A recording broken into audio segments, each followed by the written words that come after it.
અભય થઈને નિષ્પક્ષતાથી નિરપેક્ષ રીતે વાસ્તવિકતાનો અરીસો રૂપી સચોટ માહિતી લાવતો સત્યની સાથે અભય ટાઈમ્સ। સુરત મહાનગરપાલિકા દ્વારા જર્જરિત થઈ રહેલા માંદરવાજા ટેનામેન્ટનું મેગા ડિમોલિશન શરૂ કર્યું છે, તો આ સમયે ઉચ્ચ પોલીસ અધિકારીઓ પણ હાજર રહ્યા હતા। સુરતના રિંગ રોડ ખાતે આવેલ લિંબાયત ઝોનમાં સમાવિષ્ટ માંદરવાજા ખાતેના માંદરવાજા ટેનામેન્ટ જર્જરિત હોય, જેથી સુરત મહાનગરપાલિકાની લિંબાયત ઝોન દ્વારા અનેક નોટિસો અપાયા બાદ પણ રહેવાસીઓ દ્વારા મકાનો ખાલી ન કરતા અનેકવાર વિવાદ પણ થયો હતો। જોકે હાલમાં સચિન ખાતે જર્જરિત મિલકત પડી જવાની ઘટનામાં 7ના મોત થતાં તંત્ર દોડતું થયું છે અને જર્જરિત માંદરવાજા ટેનામેન્ટને પોલીસ બંદોબસ્ત સાથે ખાલી કરાવ્યા બાદ મેગા ડિમોલિશન હાથ ધર્યું હતું। તો આ સમયે ઉચ્ચ પોલીસ અધિકારીઓ, ડીસીપી, એસીપી સહિતનો સ્ટાફ હાજર રહ્યો હતો। મારું નામ છે રાજેશભાઈ રાણા। રાજેશભાઈ, ટેનામેન્ટ ખાલી કરવામાં આવી રહ્યું છે, કેવી રીતે લોકોને સમજાવવામાં આવ્યું? ટેનામેન્ટ જે ખાલી કરવામાં આવ્યા છે ને લોકોને વારંવાર પાલિકાથી નોટિસો પણ આપેલી છે ને જર્જરિત વધારે થઈ ગયા છે ને કાલ ઉઠીને કોઈને કોઈ કિસ્સો નહીં બને એના માટે તાત્કાલિક એ લોકોને ખાલી કરવાનું। એ લોકો પણ સરસ રીતે લોકો બધા ખાલી કરે પણ છે, લોકો સમજે પણ છે। જાણ છે તો અમે કંઈ બીજું કંઈ જોશું। સ્થાનિક દાવા છે એના માટે જ મેં પબ્લિકની વચ્ચે મેં વારંવાર આવીને કહું છું, ભાઈ કોઈને અન્યાય ના થશે।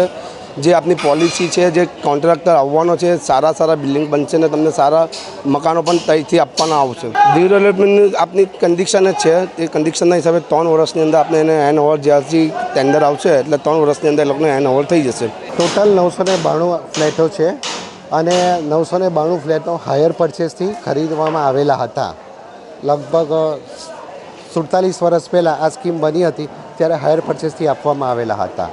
આ રીડેવલપમેન્ટ હેઠળ છે, રીડેવલપમેન્ટની સ્કીમ હેઠળ જે એમને સગવડ આપવાની થશે તે પ્રમાણે એમને તમામ બેનિફિટ મળવાના જ છે। સ્થાનિકો દ્વારા આરોપ લગાડવામાં આવ્યો હતો કે ઘણા સમયથી રીડેવલપમેન્ટનું પ્લાનિંગ ચાલી રહ્યું હતું, પણ આજ દિન સુધી કોઈ અધિકારી દ્વારા કે કોઈ બિલ્ડર દ્વારા અમારી સાથે મિટિંગ નથી કરવામાં આવી, જેથી કરીને અમે ખાલી નથી કરી રહ્યા, એવા આરોપો લગાડવામાં આવ્યા હતા। તમામ ટેનામેન્ટવાસીઓને નિયમિતપણે પિરિયોડિકલી અવારનવાર આપણે નોટિસ ઇસ્યુ કરી છે, સમજાવવામાં પણ આવ્યા છે। એટલે એ બાબતનો કોઈ પ્રશ્ન જ નથી કે એમની સાથે મિટિંગ નથી કરી કે કોઈ પણ પ્રકારની સમજ આપી નથી। આપણે અવારનવાર તેઓની સાથે સમજાવવામાં પણ આવ્યા છે અને મિટિંગ પણ કરી છે। અત્યારે હાલ કેટલા લોકોને સ્થળાંતર કરવામાં આવ્યું છે અને કેટલા બિલ્ડિંગો અત્યારે ખાલી કરાવવામાં આવી છે?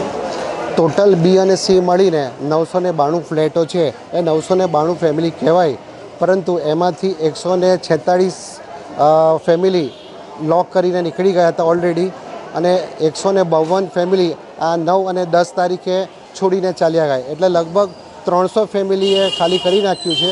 બીજા જે 600 ફેમિલી બાકી રહે છે તેને ખાલી કરવા માટે પોલીસ કાફલા સાથે સુરત મહાનગરપાલિકા અને લિંબાયત ઝોન કચેરીની ટીમ અત્રે અહીંયા ઉપસ્થિત થયેલ છે। સુરત મહાનગરપાલિકા દ્વારા શું બાહેધરી આપવામાં આવી છે જેથી કરીને લોકો સ્વૈચ્છિક ખાલી કરીને જતા રહે?